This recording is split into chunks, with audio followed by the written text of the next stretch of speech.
Vida Longa CBN.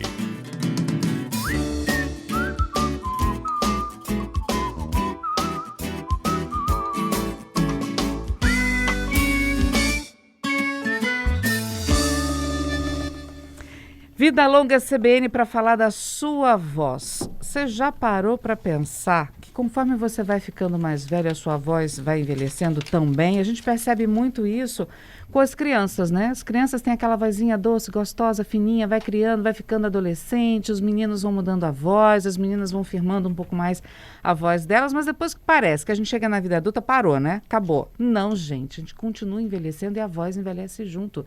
E a gente vai entender esse processo agora com a doutora Flávia Gomes de Freitas, ela que é otorrinolaringologista, topou conversar aqui no Vida Longa CBN com a gente. Doutora Flávia, bom dia. Bom dia, Patrícia. Pois é, algumas pessoas não percebem, né? Acho que de repente a maioria das pessoas não percebem que a nossa voz envelhece junto. Como é que é esse processo de envelhecimento? Nossa voz, ela é formada por um conjunto de fatores.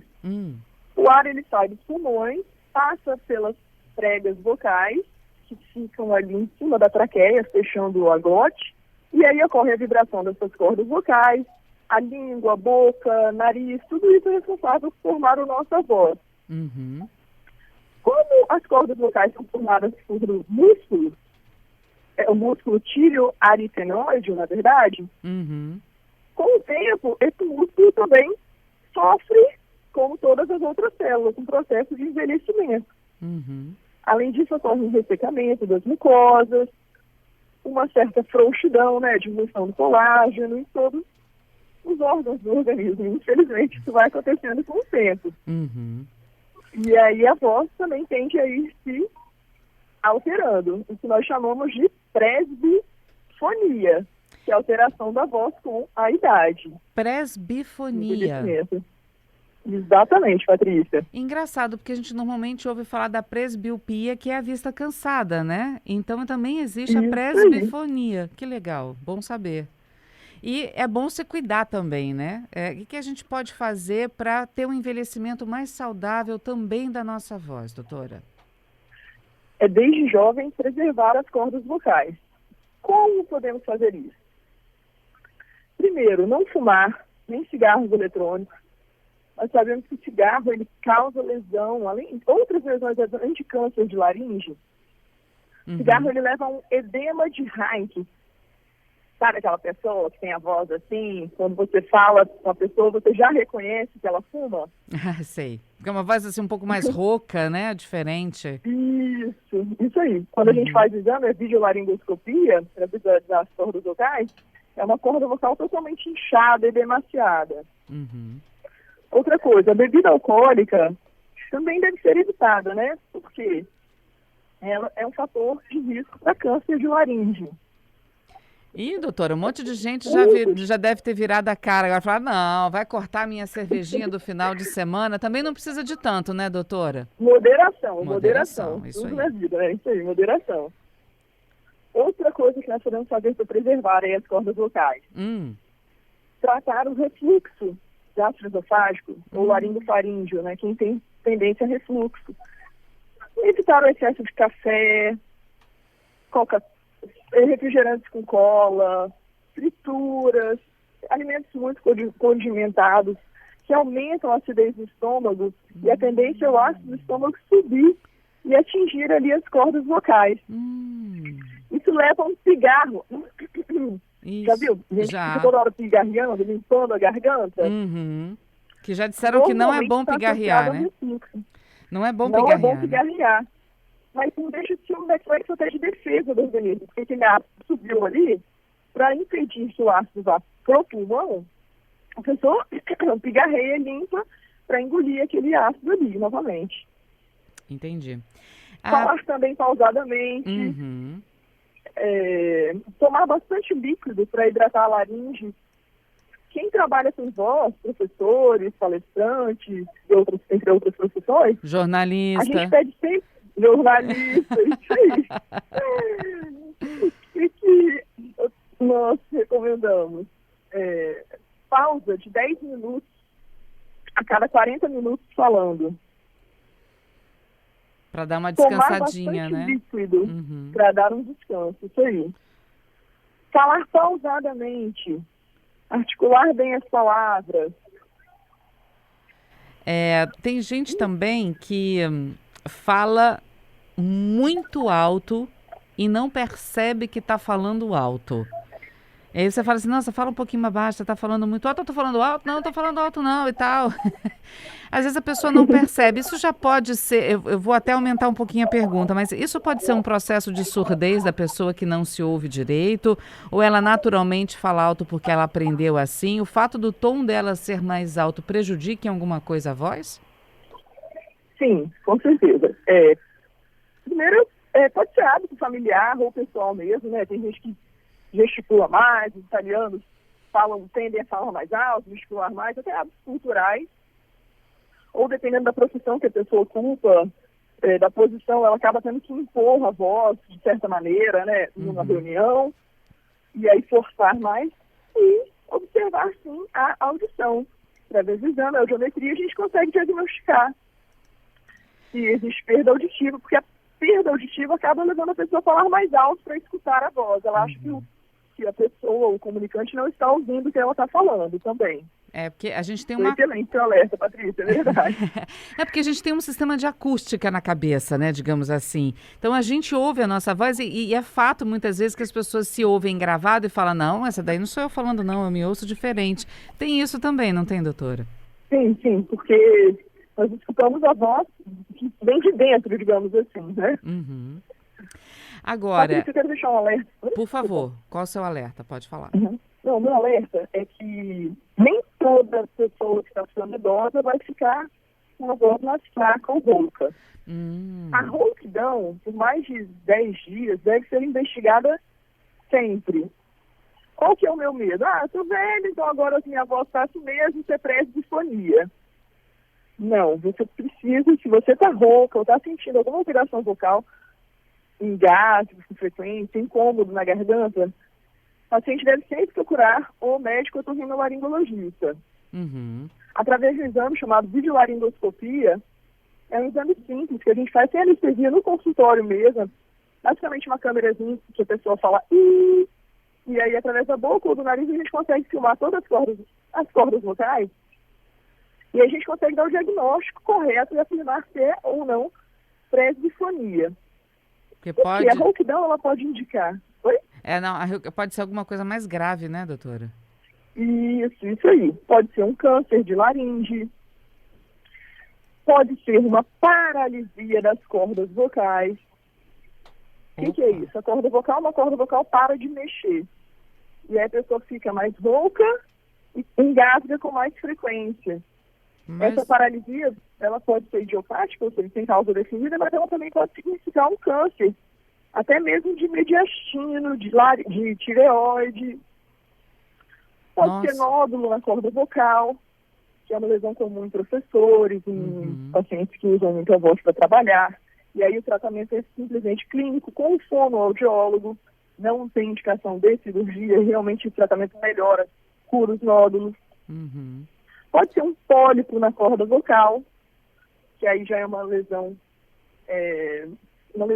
cirúrgica, sempre o médico que vai indicar, tá bom? Entendi. Ou até mesmo um granuloma, nós chamamos de granuloma laríngeo, que é uma lesão, um tumorzinho benigno provocado por refluxo mesmo, ali na corda vocal. Entendi. Então, rouquidão que vem e vai, nenhum problema traz. Rouquidão que vem e fica, algum problema indica. Olha que é bom gravar esse versinho, Agora, uma coisa que a gente percebe também é que com o passar da idade, algumas pessoas, elas vão ficando com a voz mais grave. É natural a voz, nesse processo de envelhecimento, engrossar um pouco mais ou as vozes também de algumas pessoas podem ficar um pouquinho mais finas? Em relação à alteração vocal, em crianças e em mulheres, a corda vocal ela é mais curtinha, uma corda vocal menor. Isso deixa a voz mais aguda. A minha deve ser bem curtinha, né? A voz eu acho bem aguda. E em adultos, a corda vocal vai crescendo, vai esticando. Nos homens, a corda vocal ela é mais comprida, digamos assim, maior e mais comprida. E aí a voz tende a ser mais rouca. Pode acontecer, mais rouca não, desculpa, mais grave. Mais grave. Tá? Uhum. Quanto mais comprida a corda vocal, mais grave o tom da voz. Com o tempo, a frouxidão ali daquela musculatura toda responsável pelo movimento da laringe pode ocorrer sim um alongamentozinho e a voz ficar um pouco mais rouca. Mas o que a gente mais observa é a voz falha mesmo, até mesmo o cansaço vocal. Entendi. Às vezes a pessoa não está rouca, mas no final do dia ela não aguenta mais falar, já está com aquela voz mais fraca. E pode acontecer do idoso não ter força nem para falar mais, porque a gente vai percebendo que a vozinha quanto mais idoso, ele vai ficando com uma vozinha mais calma, mais cansada, vai falando mais pausado, daqui a pouco está quase sussurrando. Isso é por quê? Por conta desse cansaço mesmo, dessa musculatura do entorno? E também falar exige uma capacidade respiratória boa. A voz ela é formada através do ar que sai dos pulmões, passa pela traqueia, vibra ali a corda vocal. Se a capacidade pulmonar está diminuída, a gente tem uma diminuição também nessa capacidade vocal. Observe os cantores na hora de soltar de ópera, né? Eles fazem aquela inspiração profunda e ali eles soltam aquele agudo ou aquele grave. Só a diminuição também da capacidade respiratória. A presença também de doenças neurológicas pode levar a alterações vocais. Agora, a senhora tocou no assunto dos cantores e a gente percebe também que alguns cantores vão perdendo essa capacidade vocal com a idade, não sei se eu posso usar esse termo, né? Perder capacidade vocal, mesmo com todo cuidado, porque eles têm cuidado de aquecimento de voz antes de ir para show e tal, mas ainda assim a gente vê, vou dar um exemplo para vocês, para os nossos ouvintes. Quem ouviu o Ivan Lins cantando há pouco tempo percebe que ele não tem mais o mesmo pique de antes, né? De quando ele cantava Madalena. Milton Nascimento fez um especial agora, também já está com uma idade mais avançada, a gente percebe, né, um cansaço. Por outro lado, nós temos um Caetano Veloso, que já adaptou um show para um tom um pouco mais do dele, mas que você percebe uma idade ali, mas ele está com uma capacidade vocal melhor que a dos outros. Então a gente pode fazer várias comparações. Aqui eu citei algumas, gente, mas é um processo natural, né? A gente não vai deixar de gostar do cantor por causa disso. Pelo contrário, a admiração no meu caso só aumenta, né? Verdade. Isso é normal também para eles, mesmo com todo o treinamento e cuidado que eles têm, porque a gente tem a ideia de que não, esses caras são atletas da voz, eles vão cantar bem pro resto da vida. Na verdade, depende também do tratamento de cada cantor, do envelhecimento individual de cada um também. Cada um tem um preparo físico e assim também vocal, né? Isso é muito, muito, muito individual. Mas é possível, sim, envelhecer com uma voz boa. A gente está falando de voz de pessoas que cantam ainda em shows. Quem não tem preparo, eu se for cantar no karaokê 2 dias, sem preparo, logo eu já estou cansada, já não aguento mais. Muita gente vai numa festa, num show, num jogo e já volta rouco. Então essas pessoas realmente têm um trabalho diferenciado de acompanhamento com um fonoaudiólogo, fazem exercícios vocais constantemente, entre aspas, malham, né, as cordas vocais, porque as pregas vocais são músculos. Então, até para chegar a essa capacidade de fazer um show inteiro, eu comento muitas vezes com meus pacientes, as pessoas que fazem show em trilha elétrica, ficam 8 horas cantando o dia inteiro, e no final do dia continuam cantando com a voz boa. E vão cantar. Muito treinamento ali em cima, né? E cantam, às vezes, fazem 2, 3 shows por dia, às vezes cantam todo dia à noite por 6, 8 horas seguidas e todo dia cantando. Parece até que abre a boca e já vai funcionando sozinho. Exatamente. Isso, de fato, requer um treinamento muito intensivo, como um corredor de maratona. E não vai ali e corre só um dia, né? Ele treina realmente para conseguir atingir seu objetivo. Agora, a senhora também falou de cuidar desde jovem da voz, né? A gente percebe que crianças gritam muito. Aliás, a gente percebe que a geração de hoje é de crianças que falam cada vez mais alto, crianças que estão gritando mais, gritam muito durante as brincadeiras. Isso pode prejudicar a voz dessas crianças no futuro? Causa tipo um dano cumulativo? Ou a criança tem uma capacidade de se regenerar, digamos assim? A criança se regenera, na verdade pode levar a nódulos vocais, que são esses calinhos, que ele é bilateral, ele deixa a voz rouca, porque na hora que a pessoa fala, uma corda vocal não encosta totalmente uma na outra. Isso leva o que a gente chama de fenda, e isso deixa a voz soprosa rouca. Em criança é um fato interessante, Patrícia. Meninos tendem a ter mais nódulo vocal. Meninos, criança. E quando a gente passa para outra faixa etária, em adultos, nós mulheres, que temos naturalmente uma tendência a falar mais, costumamos ser mais acometidos pelos nódulos vocais em relação aos homens. Entendi. Mas isso uma lesão que a gente chama trauma vocal, pelo uso vocal mesmo. Fazendo tratamento adequado, mesmo sem cirurgia, isso se resolve. Mas a partir de que idade a criança a mãe já pode começar a falar, olha, fala mais baixo, grita menos, porque, né, já começa a entrar numa fase mais perigosa de ter algum nódulo ou algum problema vocal futuro? A criança possa ter mais entendimento disso aí. A partir dos 3 anos, né, quando começa a falar mesmo, 4 anos. Só orientação, mas deixar as crianças brincarem também, sem se preocupar muito. Deixa viver, né? Deixa viver. Deixa viver, isso aí. Faz uma audiometria se estiver gritando muito, para ver se não está com um problema auditivo, com líquidozinho atrás do tímpano, que é comum na cidade até 5 anos, chama de otite média serosa. Doutora, claro, se a rouquidão for persistente, é necessário a avaliação do otorrinolaringologista. Em criança, existe uma alteração cirúrgica que chama papilomatose laríngea. Ela é rara, mas aí é um tumor mesmo na corda vocal que precisa ser operado. Tá? Então, se a criança já começa a falar rouca, as primeiras palavras da criança já sai com aquele som por um pouquinho, 2, 3 anos, é necessário imediatamente a avaliação do médico otorrinolaringologista.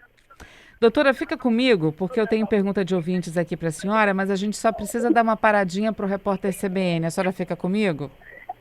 Tá ótimo. 1 minutinho só e a gente já volta. Agora, para a ida do repórter, eu vou fazer a brincadeira do Fábio aqui com a gente, doutor. Ele diz, será que o Roberto Carlos, o rei, é humano mesmo? A voz dele continua a mesma. É verdade. Vamos lá. Agora, com a gente, ele é todo saudável, né? Ele continua o mesmo, tá lá inteirão, malhado, não é não? É isso aí, é um exemplo do cantor que se cuida bastante. Vamos lá para o repórter CBN. Vamos lá para o repórter CBN. A gente já volta. Exato.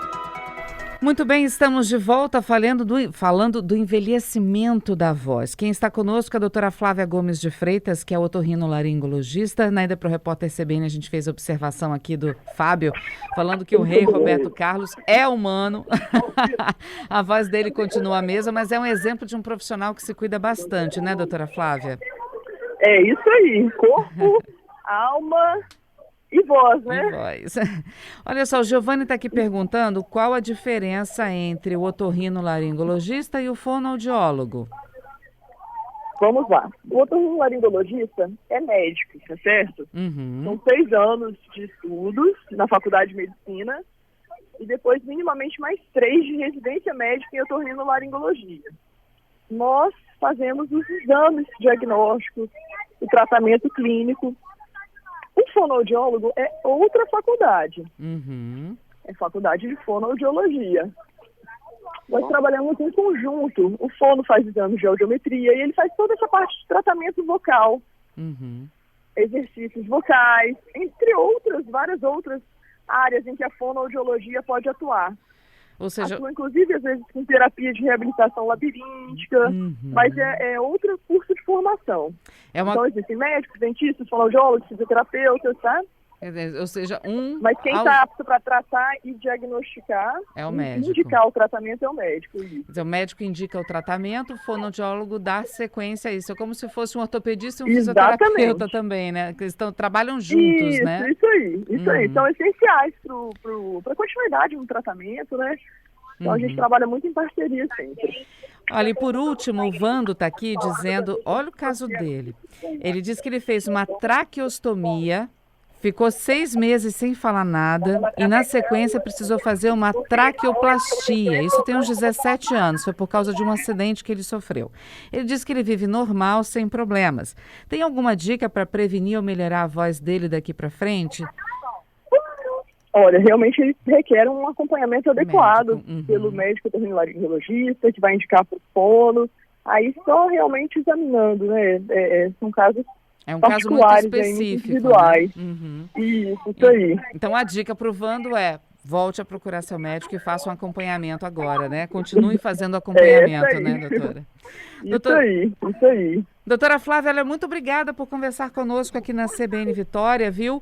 Para a gente Eu que encerrar, agradeço o convite. para a gente encerrar, um conselho aqui para todos os nossos ouvintes, independente deles trabalharem com voz ou não.